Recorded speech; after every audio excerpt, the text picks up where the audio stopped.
ഹൃദയത്തിൽ സൂക്ഷിക്കാൻ ഭാഗം 4. ഹായ്, ഞാനാണ് കാർത്തിക. എല്ലാവരും സുഖമായിട്ടിരിക്കുന്നോ? ഞാൻ സുഖമായിട്ടിരിക്കുന്നു. അപ്പോൾ ഞാനൊരു കാര്യം പറയാൻ വന്നതാണേ. നമ്മുടെ പുതിയ ചാനൽ എല്ലാവർക്കും ഇഷ്ടപ്പെട്ടോ? ഇഷ്ടപ്പെട്ട് നിങ്ങളൊന്ന് സബ്സ്ക്രൈബ് ചെയ്ത് എന്നെ ഒന്ന് സപ്പോർട്ട് ചെയ്തേക്കണേ. നിങ്ങൾക്ക് ഇഷ്ടപ്പെട്ടാൽ ലൈക്ക് ചെയ്യാനും ഹൈപ്പ് ചെയ്യാനും പിന്നെ നിങ്ങളുടെ ഒരു അഭിപ്രായം കമൻറ്റ് ചെയ്യാനും മറക്കരുത് കേട്ടോ. അപ്പോൾ പോകാം സ്റ്റോറിയിലേക്ക്. ഹൃദയത്തിൽ സൂക്ഷിക്കാൻ. നീ കരുതുന്നുണ്ടോ ഞാൻ പോയാൽ എല്ലാം തീരുമെന്ന്? എനിക്കൊന്നും മനസ്സിലാകുന്നില്ല, അവൻ ശാന്തമായി പറഞ്ഞു. സഞ്ജയ് ചെറുതായി ഒന്ന് ചിരിച്ചു. മനസ്സിലാകും, അവൻ പതിയെ പറഞ്ഞു. വളരെ വേഗം തന്നെ മനസ്സിലാകും. അത്രയും പറഞ്ഞ് അവൻ ഫോൺ കട്ട് ചെയ്തു. സച്ചി, അവന്റെ മനസ്സിലെ എന്തോ അസ്വസ്ഥത പടരുകയായിരുന്നു. സഞ്ജയ് ഇത്ര എളുപ്പം തോൽക്കാൻ പോകുന്ന ആളല്ല. അവൻ പോകുന്നതിന് മുമ്പ് എന്തെങ്കിലും ചെയ്യും. ആ ഉറച്ച തോന്നൽ സച്ചിയുടെ മനസ്സിൽ ശക്തമായി നിറഞ്ഞു. സച്ചി മുകളിലേക്ക് കയറി റൂമിന്റെ വാതിലടച്ചു. ഒരു നിമിഷം പോലും അവന് സമാധാനം തോന്നുന്നില്ലായിരുന്നു. സഞ്ജയ് പറഞ്ഞ അവസാന വാക്കുകൾ അവന്റെ മനസ്സിൽ വീണ്ടും വീണ്ടും മുഴങ്ങുകയായിരുന്നു. ഞാൻ പോയാൽ എല്ലാം തീരുമെന്ന് നീ കരുതുന്നുണ്ടോ? സച്ചി കണ്ണുകൾ അടച്ചു കട്ടിലേക്കിരുന്നു. അവന്റെ ഉള്ളില് എന്തോ അസ്വസ്ഥത ശക്തമായി വളരുകയായിരുന്നു. അപ്പോഴാണ് ഫോൺ എടുത്ത് മാധവിനെ വിളിച്ചത്. രണ്ടാമത്തെ റിങ്ങിൽ തന്നെ മാധവ് കോൾ എടുത്തു. ഹലോ, സഞ്ജയെ അച്ഛൻ ഇന്ന് തന്നെ ദുബായിക്ക് പറഞ്ഞു വിടുകയാണ്. സച്ചി നേരെ വിഷയത്തിലേക്ക് കടന്നു. അപ്പുറത്ത് കുറച്ചുനേരം നിശബ്ദതയായിരുന്നു. അവൻ പോകുമെന്ന് ഉറപ്പുണ്ടോ? മാധവ് ചോദിച്ചു. അതെ. സച്ചി ദീർഘനിശ്വാസം വിട്ടു. 2 മണിക്കൂറിനുള്ളിൽ ഫ്ലൈറ്റാണ്. അപ്പോഴേക്കും ഉദയനും സന്ദീപും ശരത്തും മാധവിന്റെ അടുത്തേക്ക് വന്നിരുന്നു. എന്താ? ഉദയൻ ചോദിച്ചതും മാധവ് സ്പീക്കർ ഓൺ ചെയ്തു. സഞ്ജയ് പോവുകയാണ്, മാധവ് പറഞ്ഞു. ദുബായ്? ഡാ, അത് നമുക്ക് നല്ലൊരു അവസരമാണ്, സന്ദീപ് പെട്ടെന്ന് പറഞ്ഞു. അതെ, ശരത്തും സമ്മതിച്ചു. പക്ഷേ സച്ചി മിണ്ടിയില്ല. ഡാ, എന്താ നീ ഒന്നും പറയാത്തത്? ഉദയൻ ചോദിച്ചു. സച്ചി കുറച്ചുനേരം മിണ്ടാതെ നിന്നു. അവൻ എന്നെ വിളിച്ചിരുന്നു. നമ്മളാണ് അവനെ കുടുക്കിയത് എന്ന് അവൻ ഉറപ്പിച്ചു പറയുന്നുണ്ട്. അത് കേട്ടതും എല്ലാവരുടെയും മുഖം മാറി. പിന്നെ? മാധവ് ചോദിച്ചു. അവൻ പറഞ്ഞ ഒരു കാര്യം എനിക്ക് വല്ലാത്ത ഫീലാണ് തരുന്നത്. സച്ചി പറഞ്ഞു. ഞാൻ പോയാൽ എല്ലാം തീരുമെന്ന് നിങ്ങൾ കരുതുന്നുണ്ടോ എന്ന് ചോദിച്ചു. ഹാളിൽ നിശബ്ദത. ഡാ, അവൻ എന്തെങ്കിലും പ്ലാൻ ചെയ്തിട്ടുണ്ടോ? ശരത്ത് സംശയത്തോടെ ചോദിച്ചു. അതാണ് എനിക്കും തോന്നുന്നത്, സച്ചി പതിയെ പറഞ്ഞു. സഞ്ജയ് അത്ര എളുപ്പത്തിൽ തോൽക്കില്ല. മാധവിന്റെ മുഖം ഗൗരവത്തിലായി. ഇന്ന് രാത്രി നമുക്കൊന്ന് കൂടണം, അവൻ പറഞ്ഞു. അവൻ പോയെന്ന് ഉറപ്പാക്കിയതിനു ശേഷം. ശരി, സച്ചി പറഞ്ഞു. ഞാൻ രാത്രി വരാം. കോള് കട്ട് ചെയ്തതും സച്ചി കട്ടിലേക്ക് തന്നെ തല ചായ്ച്ചു. പക്ഷെ അടുത്ത നിമിഷം തന്നെ താഴെ വലിയ ബഹളം കേട്ടു. കാറുകൾ വന്ന് നിൽക്കുന്ന ശബ്ദം, ആളുകൾ സംസാരിക്കുന്ന ശബ്ദം, ക്യാമറ ഫ്ലാഷുകൾ. സച്ചി വേഗം എഴുന്നേറ്റ് ജനാലയിലൂടെ നോക്കി. വീടിന് മുന്നിൽ മീഡിയക്കാരുടെ തിരക്കായിരുന്നു. സർ, സഞ്ജയ് സാറിനെതിരെ വന്ന ആരോപണങ്ങൾ സത്യമാണോ സർ? ഒരു പ്രതികരണം. സർ, ചോദ്യങ്ങൾ തുടരെ ഉയർന്നു. സച്ചി തലയിൽ കൈവച്ചു. ഇതെന്തൊരു നാശമാണ്, അവൻ പല്ലിറുക്കി. താഴെ സതീശൻ നായരും വക്കീലും ചേർന്ന് മീഡിയക്കാരെ നിയന്ത്രിക്കാൻ ശ്രമിക്കുകയായിരുന്നു. സാവിത്രിയുടെ മുഖം അപ്പോഴും ദേഷ്യത്തിൽ തന്നെയായിരുന്നു. വീട്ടിനുള്ളിൽ മുഴുവൻ ടെൻഷൻ പടർന്നിരുന്നു. സച്ചിക്ക് അവിടെ നിൽക്കാൻ പോലും പറ്റാത്ത അവസ്ഥയായി. അവൻ വീണ്ടും റൂമിലേക്ക് കയറി വാതിലടച്ചു. മണിക്കൂറുകൾ വളരെ പതുക്കെയായിരുന്നു കടന്നുപോയത്. വൈകുന്നേരമായപ്പോഴേക്കും മീഡിയക്കാർ പതിയെ പിരിഞ്ഞു തുടങ്ങി. സതീശൻ നായരും സാവിത്രിയും സഞ്ജയുടെ കാര്യങ്ങൾക്കായി പുറത്തേക്ക് പോയിരുന്നു. സിത്താരയെ കുറച്ചു ദിവസത്തേക്ക് സ്വന്തം വീട്ടിലേക്ക് കൊണ്ടുപോകാൻ അമ്മാവൻ എത്തിയിരുന്നു. അവളെ കൂട്ടിക്കൊണ്ടുപോയി. വീട് പതിയെ ശാന്തമായി. ആ നിശബ്ദത സച്ചിക്ക് ഒരു ആശ്വാസം പോലെ തോന്നി. അവൻ പതിയെ റൂമിൽ നിന്ന് പുറത്തേക്ക് ഇറങ്ങി. ശൂന്യമായ ഹാള് കണ്ടതും ഒരു നിമിഷം അവൻ അവിടെ നിന്നു. ഇത്ര വലിയ വീട്ടില് ഇപ്പോൾ താൻ മാത്രം. അവൻ വല്ലാത്ത ശൂന്യത തോന്നി. പക്ഷെ അടുത്ത നിമിഷം തന്നെ അവന്റെ മനസ്സിൽ മാധവിന്റെ വാക്കുകൾ വന്നു. ഇപ്പോഴാണ് നമുക്ക് സമയം കിട്ടിയിരിക്കുന്നത്. സച്ചി വേഗം കാറിന്റെ കീ എടുത്തു. അവന്റെ കാറ് മാധവിന്റെ വീടിന്റെ മുന്നിൽ എത്തി നിൽക്കുകയായിരുന്നു. അവൻ ഇറങ്ങി അകത്തേക്ക് കയറുമ്പോൾ തന്നെ എല്ലാവരും അവനെ കാത്തിരിക്കുകയായിരുന്നു. മാധവ്, ഉദയൻ, സന്ദീപ്, ശരത്ത്, നവീൻ, എല്ലാവരുടെയും മുഖത്ത് ഒരേ ടെൻഷൻ ഉണ്ടായിരുന്നു. സച്ചി അകത്തേക്ക് കയറിയതും മാധവ് എഴുന്നേറ്റു. സഞ്ജയ് പോയോ? അവൻ ചോദിച്ചു.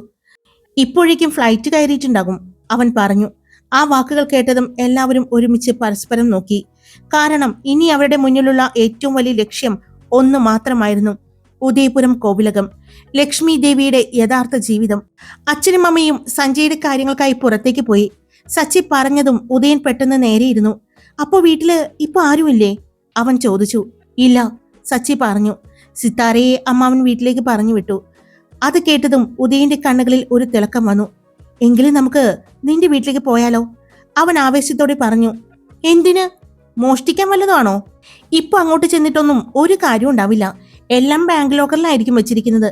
കുറെ ആളുകളെ പറ്റിച്ചും വഞ്ചിച്ചും ഇവന്റെ അച്ഛനും അമ്മയും കൂടി ഉണ്ടാക്കിയ ആ കള്ളപ്പണം മുഴുവൻ ആ വീടിന് പുറത്തായിരിക്കും. അതുകൊണ്ട് ഇപ്പൊ പോയിട്ട് ഒരു കാര്യം ഉണ്ടാവില്ല. നവീൻ പറഞ്ഞതും എല്ലാവരും അവനെ നോക്കി.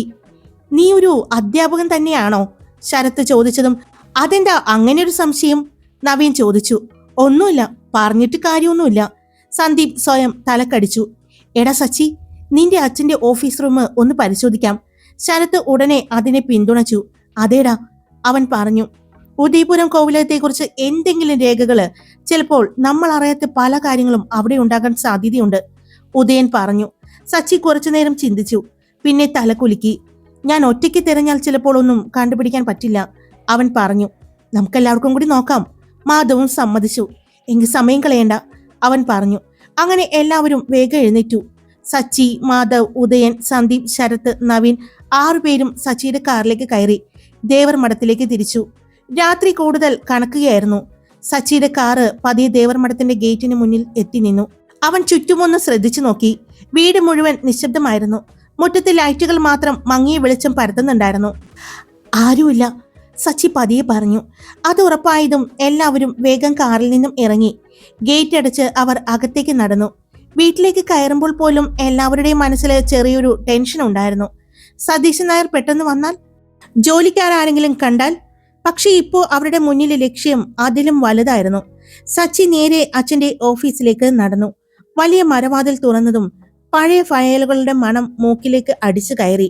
മുറിയിലാകെ നിരത്തി വെച്ച ഫയലുകൾ, കബോർഡുകൾ, ലോക്കറുകൾ, പഴയ രേഖകൾ എല്ലാം അവിടെ അതേപടി ഉണ്ടായിരുന്നു. എല്ലാവരും പല ഭാഗത്തായി നോക്കിക്കോ, മാധവ് പറഞ്ഞു. ഉദയപുരം കോവിലകം, രാജശേഖര വർമ്മ, വിക്രമൻ, ഇതുമായി ബന്ധപ്പെട്ട എന്തെങ്കിലും കിട്ടുന്നുണ്ടോ എന്ന്. അങ്ങനെ എല്ലാവരും പല ഭാഗങ്ങളിലായി തിരിഞ്ഞു. ഉദയൻ പഴയ ഫയലുകൾ പരിശോധിച്ചു. സന്ദീപ് അലമാരകൾ തുറന്നു നോക്കി. നവീൻ ഡ്രോയറുകൾ പരിശോധിച്ചു. ശരത്ത് പഴയ ഡയറികളും പേപ്പറുകളും തിരയാൻ തുടങ്ങി. സച്ചി അതേസമയം അച്ഛന്റെ മേശക്കരികിൽ നിന്നു ഓരോ ഫയലുകളും എടുത്തു നോക്കുകയായിരുന്നു. പക്ഷേ അരമണിക്കൂർ കഴിഞ്ഞിട്ടും ഒന്നും കിട്ടിയില്ല. ഡാ, ഇവിടെ ഒന്നുമില്ലെന്ന് തോന്നുന്നു, ഉദയൻ നിരാശയോടെ പറഞ്ഞു. അപ്പോഴായിരുന്നു സച്ചിയുടെ കണ്ണുകൾ ഒരു പഴയ കബോർഡിലേക്ക് പോകുന്നത്. മുറിയുടെ കോണിൽ കുറച്ച് മറഞ്ഞ നിലയിൽ കിടക്കുകയായിരുന്നു അത്. അവൻ പതിയെ അതിന്റെ അടുത്തേക്ക് നടന്നു. കബോർഡ് തുറക്കാൻ ശ്രമിച്ചപ്പോൾ അത് ലോക്ക് ചെയ്തിരുന്നു. ചാവി എവിടെയാ? അവൻ പതിയെ പറഞ്ഞു. അപ്പോഴാണ് അവൻ അവിടെ നിന്നും അച്ഛന്റെയും അമ്മയുടെയും ബെഡ്റൂമിലേക്ക് പോയി. അവിടെയെല്ലാം തിരഞ്ഞു. അപ്പോൾ മേശയുടെ ഡ്രോയറിനുള്ളിൽ ചെറിയൊരു കീ ബെഞ്ച് കാണുന്നത്. സച്ചി വേഗം അതെടുത്തു. അതുമായി ഓഫീസ് റൂമിലേക്ക് വന്നു. ഒന്നൊന്നായി ട്രൈ ചെയ്തതും 3ാമത്തെ ചാവിയിൽ കബോർഡ് തുറന്നു. അകത്ത് കുറെ ഫയലുകൾ അടുക്കി വെച്ചിരുന്നു. സച്ചി ഓരോന്നായി എടുത്തു നോക്കാൻ തുടങ്ങി. അപ്പോഴാണ് ഒരു ബ്രൗൺ കളർ ഫയൽ അവന്റെ ശ്രദ്ധയിൽപ്പെട്ടത്. ഫയലിന്റെ മുകളിൽ വലിയ അക്ഷരത്തിൽ എഴുതിയിരിക്കുന്നത് ഉദയപുരം എസ്റ്റേറ്റ്. സച്ചിയുടെ ഹൃദയം ഒന്ന് ശക്തമായി മിടിച്ചു. അവൻ വേഗം ഫയൽ തുറന്നു. അകത്തെ ആദ്യ പേജുകൾ കണ്ടതും അവന്റെ കണ്ണുകൾ വിടർന്നു. ഡാ, അവൻ ഉറക്കെ വിളിച്ചു. എല്ലാവരും ഞെട്ടി അവന്റെ അടുത്തേക്ക് ഓടി വന്നു. എന്താ? മാധവ് ചോദിച്ചു. സച്ചി വിറയ്ക്കുന്ന കൈയോടെ ഫയൽ ഉയർത്തി കാണിച്ചു. ഇത് നോക്ക്. മാധവ് വേഗം ഫയൽ വാങ്ങി തുറന്നു. അതിനുള്ളിൽ പഴയ ഫോട്ടോകൾ, ചില ലീഗൽ ഡോക്യുമെന്റുകൾ, ചില നിഗൂഢതകൾ എന്ന് തോന്നിക്കുന്ന കുറിപ്പുകൾ. എല്ലാവരും ഞെട്ടലോടെ പരസ്പരം നോക്കി. ഡാ, ഇത് വലിയ എന്തോ ആണല്ലോ, ശരത്ത് പതിയെ പറഞ്ഞു. മാധവ് വേഗം ആദ്യ പേജ് മറച്ചു. അവിടെ വ്യക്തമായി എഴുതിയിരുന്നു ഉദയപുരം കോവിലകത്തിന്റെ യഥാർത്ഥ അവകാശികളെ സംബന്ധിച്ച സ്വകാര്യ രേഖകൾ. ആ വിവരങ്ങൾ വായിച്ചതും എല്ലാവരുടെയും ശരീരത്തിലൂടെ ഒരു വിറയൽ പറഞ്ഞു. ഇവിടെ ഇനി നിൽക്കണ്ട, സച്ചി പെട്ടെന്ന് പറഞ്ഞു. അച്ഛൻ വന്നാല് പ്രശ്നമാകും. മാധവും ഉടനെ തലകുലുക്കി. അതിനുള്ളിലെ ഫോട്ടോ എന്ന് എടുത്തു നോക്കി. ആ ഫോട്ടോയിൽ കാണുന്ന സ്ത്രീയെയും പുരുഷനെയും അവൻ നോക്കി. ആ സ്ത്രീയെ കണ്ടപ്പോൾ മാധവന് ലക്ഷ്മിയെ ഓർമ്മ വന്നു. ആ ഫോട്ടോയുടെ പുറകിൽ എഴുതിയിരിക്കുന്നത് നോക്കി. രാജശേഖര വർമ്മ ആൻഡ് ദേവയാനി രാജശേഖര വർമ്മ. അവർ പറഞ്ഞത് ശരിയാണെങ്കിൽ ലക്ഷ്മിയുടെ അച്ഛനും അമ്മയും. മാധവ് പറഞ്ഞു. വാ, നമുക്ക് ഇവിടെ നിന്നും ഈ ഫയൽ എടുത്ത് പോകാം, അവൻ പറഞ്ഞു. സച്ചി വേഗം കബോർഡും മേശയും പഴയതുപോലെ അടച്ചു വെച്ചു. എല്ലാവരും വന്നതിന്റെ യാതൊരു അടയാളവും അവിടെ അവശേഷിക്കാതിരിക്കാൻ പ്രത്യേകം ശ്രദ്ധിച്ചു. അതിനുശേഷം അവർ വേഗം പുറത്തേക്കിറങ്ങി. അല്പസമയം കഴിഞ്ഞതും സച്ചിയുടെ കാറ് ദേവർമഠം ഗേറ്റ് കടന്ന് പുറത്തേക്ക് പോയി. കാറിനുള്ളിൽ മുഴുവനും നിശബ്ദതയായിരുന്നു. എല്ലാവരുടെയും കണ്ണുകൾ ആ ഫയലിലായിരുന്നു. കാരണം അതിന്റെ ഉള്ളിൽ ഉണ്ടായിരുന്നത് അവരുടെ ജീവിതം തന്നെ മാറ്റിമറിക്കുന്ന സത്യങ്ങളായിരുന്നു. ഒടുവിൽ സച്ചിയുടെ കാറ് നവീന്റെ വീടിന് മുന്നിൽ എത്തി നിന്നു. ശോഭനാമ വാതിൽ തുറന്നതും എല്ലാവരും വേഗം അകത്തേക്ക് കയറി. മാധവ് വാതിലടച്ചതും ഫയൽ മേശപ്പുറത്ത് വെച്ചു. എല്ലാവരുടെയും ഹൃദയം ഒരുപോലെ മിടിക്കുകയായിരുന്നു. കാരണം ഇനി അവർ തുറക്കാൻ പോകുന്നത് ഉദയപുരം കോവിലകത്തിന്റെ വർഷങ്ങളായുള്ള രഹസ്യങ്ങളായിരുന്നു. നിങ്ങളിത് എവിടെ പോയതാണ്? വാതിൽ തുറന്ന് അകത്തേക്ക് കയറിയ സച്ചിയെയും കൂട്ടരെയും കണ്ടതും ശോഭനാമ സംശയത്തോടെ ചോദിച്ചു. സച്ചിയുടെ മുഖത്ത് വിയർപ്പുതുള്ളികൾ നിറഞ്ഞിരുന്നു. കണ്ണുകളിൽ ഒരുതരം ടെൻഷനും ആവേശവും കലർന്നിരുന്നു. അത് ഞാൻ പറയാമേ, ആദ്യം ഞങ്ങൾക്ക് കുടിക്കാൻ എന്തെങ്കിലും തണുത്തതെടുക്ക്, നവീൻ പറഞ്ഞു. ശോഭനാമ ഓരോരുത്തരുടെയും മുഖത്തേക്ക് മാറി മാറി നോക്കി. എല്ലാവരും ഗൗരവത്തിലായിരുന്നു. എന്തോ വലിയ കാര്യമാണെന്ന് മനസ്സിലായതും അവർ അടുക്കളയിലേക്ക് നടന്നു. അതേസമയം മാധവ് ഫോൺ എടുത്ത് വീട്ടിലേക്ക് വിളിച്ചു. അച്ഛാ, ഞങ്ങൾ കുറച്ച് ലേറ്റ് ആകും, വീട്ടിലാരും ടെൻഷൻ ആകരുത്, അവൻ പറഞ്ഞു. അപ്പുറത്തു നിന്ന് മാധവിന്റെ അച്ഛൻ കാര്യം ചോദിച്ചതും മാധവ് ചുരുക്കത്തിൽ കാര്യങ്ങൾ പറഞ്ഞു. അത് കേട്ടതും അച്ഛന്റെ ശബ്ദം ഗൗരവത്തിലായി. നിങ്ങൾ അത് നോക്ക്, ഇവിടുത്തെ കാര്യം ഞാൻ ഡീൽ ചെയ്തോളാം, അദ്ദേഹം പറഞ്ഞു. മാധവ് ഫോൺ കട്ട് ചെയ്തതും എല്ലാവരുടെയും ശ്രദ്ധ ടേബിളിൽ ഇരിക്കുന്ന ഫയലിലേക്കായിരുന്നു. ആ പഴയ ബ്രൗൺ ഫയൽ മേശപ്പുറത്ത് വെച്ചതും ഒരു നിമിഷം ആരും ഒന്നും മിണ്ടിയില്ല. ആ മുറിയിൽ കേട്ടത് എല്ലാവരുടെയും ശ്വാസത്തിന്റെ ശബ്ദം മാത്രം. തുറക്കട്ടെ, സച്ചി പതിയെ ചോദിച്ചു. തുറക്ക്, ഉദയൻ പറഞ്ഞു. സച്ചി പതുക്കെ ഫയൽ തുറന്നു. അകത്ത് പഴകിയ കുറെ രേഖകൾ, കുറിപ്പുകൾ, ചില ഫോട്ടോകൾ, ചില പേരുകൾ, തീയതികൾ എല്ലാം കൃത്യമായി അടുക്കി വെച്ചിരിക്കുന്നു. മാധവ് ആദ്യ പേജ് എടുത്ത് വായിക്കാൻ തുടങ്ങി. ഓരോ വരി വായിക്കുമ്പോഴും അവന്റെ മുഖം മാറിക്കൊണ്ടിരുന്നു.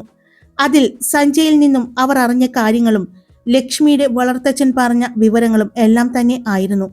രാജശേഖര വർമ്മ, ദേവയാനി തമ്പുരാട്ടി, ഉദയപുരം കോവിലകം, ലക്ഷ്മി ദേവി, എല്ലാ പേരുകളും ആ ഫയലിൽ വ്യക്തമായി രേഖപ്പെടുത്തിയിരുന്നു. അപ്പോൾ സഞ്ജയ് പറഞ്ഞത് മുഴുവൻ സത്യമാണോ? ശരത്ത് ഞെട്ടലോടെ ചോദിച്ചു. തോന്നുന്നത് അങ്ങനെയാണ്, മാധവ് പറഞ്ഞു. നവീൻ അടുത്ത പേജുകൾ മറിച്ചു നോക്കി. ഇതൊക്കെ നിങ്ങളുടെ അച്ഛൻ ഇത്ര നാളായി അന്വേഷിച്ച കാര്യങ്ങളാണല്ലേ? അദ്ദേഹം ഇതെന്തിനെ ഇങ്ങനെ സൂക്ഷിച്ചു വെച്ചിരിക്കുന്നത്? ബ്ലാക്ക്മെയിൽ ചെയ്യാനാണോ ആ വിക്രമിനെ? അല്ലെങ്കിൽ പിന്നെ ഇതിലെല്ലാം നിന്റെ അച്ഛനും പങ്കുണ്ടോ? അവൻ അവിശ്വാസത്തോടെ പറഞ്ഞു. സച്ചി മിണ്ടാതെ നിന്നു. അവന്റെ മനസ്സിൽ ഒരു ചിന്ത മാത്രമായിരുന്നു, അച്ഛന് ഇതെല്ലാം അറിയാം. അപ്പോഴാണ് ഫയലിലെ ഏറ്റവും പുറകിലായി പിൻ ചെയ്തിരിക്കുന്ന ഒരു പഴയ ഫോട്ടോ മാധവിന്റെ ശ്രദ്ധയിൽപ്പെട്ടത്. അവൻ അത് പതുക്കെ എടുത്തു നോക്കി. ആ ഫോട്ടോയിലേക്ക് നോക്കിയ നിമിഷം അവന്റെ ഹൃദയം നിശ്ചലമായതുപോലെ തോന്നി. രാജശേഖര വർമ്മയും ദേവയാനി തമ്പുരാട്ടിയും, അവരുടെ കൈകളിൽ വെളുത്ത ടവലിൽ പൊതിഞ്ഞ ഒരു ചെറിയ കുഞ്ഞ്. ആ കുഞ്ഞിന്റെ മുഖം വ്യക്തമായിരുന്നില്ല. പക്ഷേ മാധവിന്റെ മനസ്സിൽ ഒരേ ഒരു മുഖം മാത്രം തെളിഞ്ഞു, ലക്ഷ്മി. അവൻ അറിയാതെ പതിയെ പറഞ്ഞു. എന്താ? സന്ദീപ് ചോദിച്ചു. മാധവ് ആ ഫോട്ടോ എല്ലാവർക്കും കാണിച്ചു. ഒരു നിമിഷം എല്ലാവരും നിശബ്ദമായി. അത് ലക്ഷ്മി തന്നെയാണോ? ഉദയൻ പതിയെ ചോദിച്ചു. സച്ചിയുടെ കണ്ണുകളും വിടർന്നു. സംശയമില്ല, മാധവ് ഉറച്ച ശബ്ദത്തിൽ പറഞ്ഞു. ലക്ഷ്മി തന്നെയാണ്. ആ വാക്കുകൾ കേട്ടതും മുറിയിൽ ഒരു നിശബ്ദത പടർന്നു. ശരത്ത് വീണ്ടും ഫയലുകൾ, പുറകിലുണ്ടായിരുന്ന കുറിപ്പുകൾ എടുത്തു നോക്കി. അതില് രാജശേഖര വർമ്മയെയും ദേവയാനി തമ്പുരാട്ടിയെയും കുറിച്ചുള്ള വിശദ വിവരങ്ങൾ ഉണ്ടായിരുന്നു. അവർ അവസാനമായി എവിടെ കണ്ടു, ആരൊക്കെയാണ് അവരുടെ പിന്നാലെ ഉണ്ടായത്, ആരെ വിശ്വസിക്കരുത്, അങ്ങനെ ഒരുപാട് കാര്യങ്ങൾ. ലക്ഷ്മിയുടെ വളർത്തച്ഛൻ പറഞ്ഞതുപോലെ തന്നെയായിരുന്നു ബാക്കിയുള്ള വിവരങ്ങളും. ഓരോ കാര്യവും തമ്മിൽ കൃത്യമായി ചേരുന്നുണ്ടായിരുന്നു. അപ്പോൾ സഞ്ജയ് ഇതെല്ലാം കണ്ടിട്ടായിരിക്കും ഇത്ര വലിയ കളി കളിച്ചത്, നവീൻ പറഞ്ഞു. സച്ചി ദീർഘനിശ്വാസം വിട്ടു. പക്ഷെ ഇപ്പോഴും ഒരു കാര്യം മനസ്സിലാകുന്നില്ല. എന്തിനാണ് ലക്ഷ്മിയെ ഇങ്ങനെ വേട്ടയാടുന്നത്? അവൻ പറഞ്ഞു. മാധവ് ഫോട്ടോ മുറുകെ പിടിച്ചു. അവന്റെ കണ്ണുകളിൽ ഇപ്പോൾ ഭയവും കോപവും ഒരുമിച്ച് നിറഞ്ഞിരുന്നു. കാരണം ഇനി ഇതൊരു സാധാരണ പ്രശ്നമല്ല എന്ന് അവന് വ്യക്തമായി മനസ്സിലായിരുന്നു. ഇത് ഉദയപുരം കോവിലകത്തിന്റെ അവകാശത്തിനായുള്ള കളിയായിരുന്നു. കൂടെ ലക്ഷ്മിയുടെ അച്ഛനെയും അമ്മയെയും തിരിച്ചു കൊണ്ടുവരാനുള്ള ഒരു ശ്രമവും. കുറച്ചു സമയം ആരും ഒന്നും സംസാരിച്ചില്ല. അപ്പോ ഇനി എന്ത് ചെയ്യണം? ആദ്യം മൗനം ഭേദിച്ചത് ഉദയനായിരുന്നു. ലക്ഷ്മിയെല്ലാം അറിയിക്കണോ? അല്ലെങ്കിൽ നമുക്ക് നേരെ ഉദയപുരം കോവിലകത്തേക്ക് പോണോ? അവൻ പറഞ്ഞത് കേട്ടതും എല്ലാവരും അവനെ നോക്കി. നമ്മൾ പോയിട്ട് കാര്യങ്ങളെല്ലാം ശരിയായിട്ട് അന്വേഷിച്ചിട്ട് വന്നാൽ പോരെ? ഉദയൻ തുടർന്നു. ഇപ്പൊ സഞ്ജയുടെ കാര്യത്തില് അവന്റെ അച്ഛനും അമ്മയും തിരക്കിലായിരിക്കും. മീഡിയയും പോലീസും എല്ലാം അവന്റെ പിന്നാലെ തന്നെയായിരിക്കും. പിന്നെ അഡ്വക്കേറ്റ് വിക്രമനും ഇപ്പോൾ അവിടെ ഇല്ല എന്നല്ലേ പറഞ്ഞത്? ശരത്ത് ആലോചനയോടെ തലകുലുക്കി. അതെ, സച്ചി പറഞ്ഞതുപോലെ അദ്ദേഹം ഡൽഹിയിലാണല്ലോ. അപ്പോൾ ഇപ്പോഴാണ് പറ്റിയ സമയം എന്ന് തോന്നുന്നു. സച്ചി കസേരയിലേക്ക് ചാരിയിരുന്നു. പക്ഷേ ഒരു പ്രശ്നമുണ്ട്. അച്ഛനിപ്പോൾ സഞ്ജയുടെ ഷോപ്പ് നോക്കി നടത്താൻ എന്നോടല്ലേ പറഞ്ഞിരിക്കുന്നത്. അപ്പൊ ഞാനെങ്ങനെ പോകും? അതൊക്കെ മാനേജ് ചെയ്യാം. മീഡിയയും പോലീസൊക്കെ വീട്ടിൽ വരുന്നത് കൊണ്ട്, പിന്നെ ഷോപ്പിൽ വരുന്നത് കൊണ്ടും കുറച്ചു ദിവസം മാറി നിൽക്കണം എന്ന് പറഞ്ഞാൽ നിന്റെ അച്ഛൻ സമ്മതിക്കില്ലേ? മാധവ് ചോദിച്ചു. അതെ, പിന്നെ ഷോപ്പ് നോക്കാൻ അവിടെ ആളുണ്ടല്ലോ. നീ ഇല്ലാതെ 2-3 ദിവസം ഒന്നും തകരില്ല, സന്ദീപ് പറഞ്ഞു. സച്ചി കുറച്ചുനേരം ചിന്തിച്ചു. പിന്നെ പതിയെ തല കുലുക്കി. ശരിയാണ്, അവൻ പറഞ്ഞു. എന്നാ പിന്നെ അധികം വൈകിക്കണ്ട, നമുക്ക് എത്രയും പെട്ടെന്ന് ഉദയപുരം കോവിലകത്തേക്ക് പോകാം, ശരത്ത് പറഞ്ഞു. ഹായ്, അപ്പോൾ സ്റ്റോറി ഇട്ടിട്ടുണ്ട്. അടുത്ത സ്റ്റോറി പെട്ടെന്ന് തന്നെ വരൂ കേട്ടോ. ഇനി വരുന്നത് പ്രണയമഴയായിരിക്കേ. അപ്പോൾ എല്ലാവരും ഇഷ്ടപ്പെട്ട ലൈക്ക് ചെയ്യുക, സബ്സ്ക്രൈബ് ചെയ്യാൻ മറക്കല്ലേ കേട്ടോ. പിന്നെ ഹൈപ്പ് ചെയ്യുക, ലൈക്ക് ചെയ്യുക, നിങ്ങളുടെ ഒരു അഭിപ്രായം കമൻ്റായിട്ട് പറയുക. അപ്പോൾ അടുത്ത സ്റ്റോറിയിലുമായിട്ട് കാണാം. ബൈ.